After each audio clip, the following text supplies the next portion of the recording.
All right. I got a cruise ship here because I was trying to find something to demonstrate celebrity. And I didn't want to just put one or two celebrities in a picture, so we got a celebrity cruise to represent celebrity. And the reason why I have this up is because when I was a Seventh day Adventist, there was this guy I would listen to, Forerunner 777. And he would preach about celebrities, like those people in the music industry and the movies and all the entertainment, even times the sports, where there's all kinds of satanic messages and rituals and lyrics and what have you, right? And that was his stick, right? And not too long ago, I thought about him and I went and checked out to see what he was doing. He's still doing the same thing, right? You can say that's his ministry. And I was realizing that that's how Seventh day Adventists have to reach people because they don't even know the gospel. So they can't be preaching the gospel.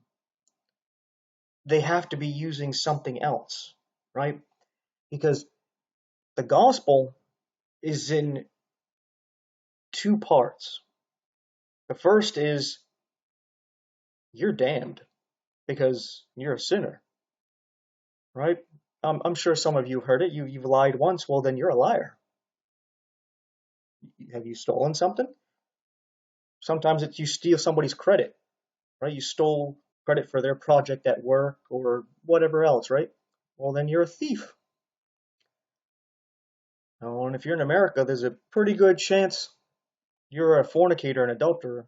Because even if you haven't gone and done it, you've probably gotten to pornography, or you at least been looking at each other in that kind of way, right? And you've been dwelling on those kind of thoughts.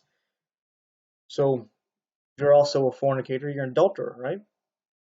Well, I bet you probably haven't killed somebody, but I imagine you've really dwelt on some vengeance, right? Maybe some vengeance that's a little bit overboard. You've actually thought about killing certain people, fantasizing about it. So you're a murderer in your heart.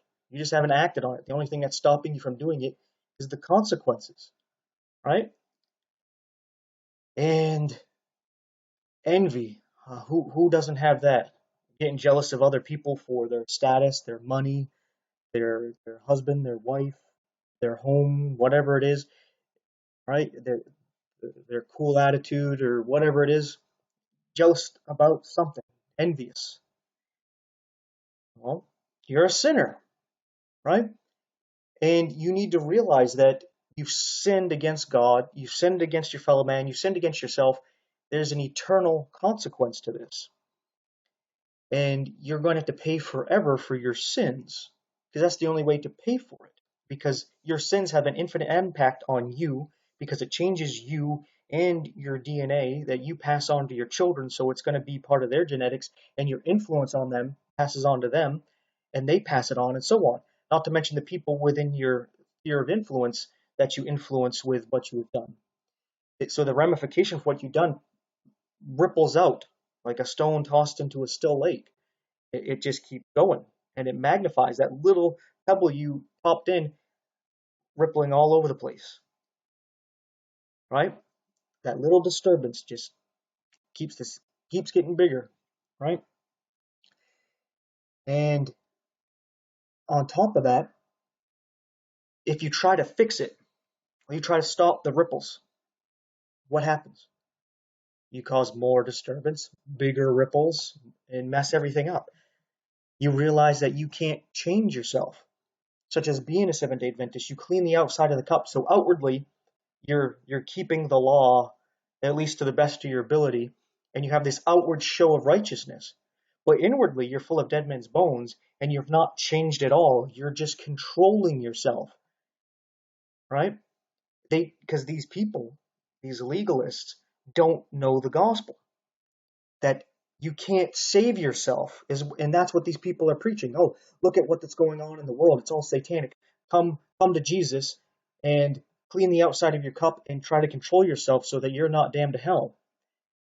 But that's not the gospel. The gospel is that you can't, and you can't save yourself by trying to do good. That's why you need Jesus. Because if you could do this and control yourself and save yourself, there would be no point for Jesus to come into this world to live a perfect life under the law and keep it when you couldn't, and then die for you. It'd be pointless if all you had to do was control yourself. But what needs to be done is a change of your inward man. And you need to come to the cross to call out to Jesus to be saved. And you can't do that till you realize your state. And the Seventh-day Adventists and other legalists, they haven't done that. They don't know the gospel, so they're not preaching it. They're preaching about the obviously satanic stuff. But they themselves are not saved. They haven't been broken down. They think they're not that bad because look at the world. Look how satanic it is. I'm definitely going to be saved because at least I'm trying to obey God. These people are definitely not. I'm saved. They're not. That's not how you're saved. You're not saved because you're trying to do better. Because if that was the case, why again would Jesus come here? Why did he waste his time to leave heaven and forsake all of that, to live as a jobless homeless man, to be humiliated and beaten and killed, hung up on a tree naked? Why would he go through all that if all you had to do is try not to sin and try to keep the law, as long as you put a good effort into it? That's pointless. He did that because that's the only way you could be saved. If you come to the cross where God meets man, call on Jesus Christ to save you, and then your life can be imputed to Jesus and he can die for it. Your past, present, and future is taken care of. It's not about whether or not you're in your past, if you've sinned or not. It's not about whether or not you're struggling with sin right now, and it's not about whether or not you're going to stop sinning in the future. It's about you already being dead 2,000 years ago at the cross, so that you're taken care of. And now Jesus' life, his perfect life, that he lived for a reason. He lived under the law for a reason. To take that life and give it as credit for you. If you're willing to give him your life, he's willing to give you his. His life is not only perfect, it is immortal. So even if you think you're good enough, that you're not that bad, do you think you're on par with God? You really have this option now. You want to stick with your own righteousness thinking, well, I'm not that bad. I'm going to be saved because I'm better than these other people. Do you want to hold on to that? Or would you rather trade it for God's life? I hope you're not thinking that you should hold on to your own.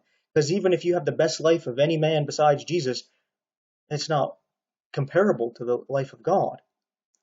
Just give it to him so that you can have his. Life for life. That's the deal he's offering us. And then we can't be condemned because now we are born again. We're changed from the inside out. And we're covered in his righteousness. And his righteousness is not dependent on us, whether we're keeping the law, whether we sin or not, whether we're doing religious rituals or not, whether or not we're doing good works or not. We're saved because of him, and now that we're saved, we can actually do good works.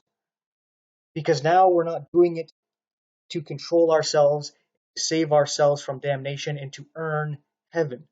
Now we just do it because we love and appreciate God, because we love our fellow man. And these Adventists and other legalists, they don't have the gospel, so they have to preach something. And they know the world is all worldly, so they just preach about how worldly the stuff they're into is, and the satanic stuff. And hopefully they can get that to wake them up enough to come into their little group so that you come under the law and you just try to suppress yourself instead of putting yourself to death and being reborn, remade, and actually becoming a child of God. And nobody's a child of God until they're born again, by believing the gospel that I just preached to you through this video. And you can't actually come to that until you realize you're damned. You got to eat that humble pie, and these Adventists haven't done it. They're very prideful people. So, yeah, I know because I was one. It's not just guessing. I know what it was like. A good 10 years. But anyway, thanks for watching. Take care.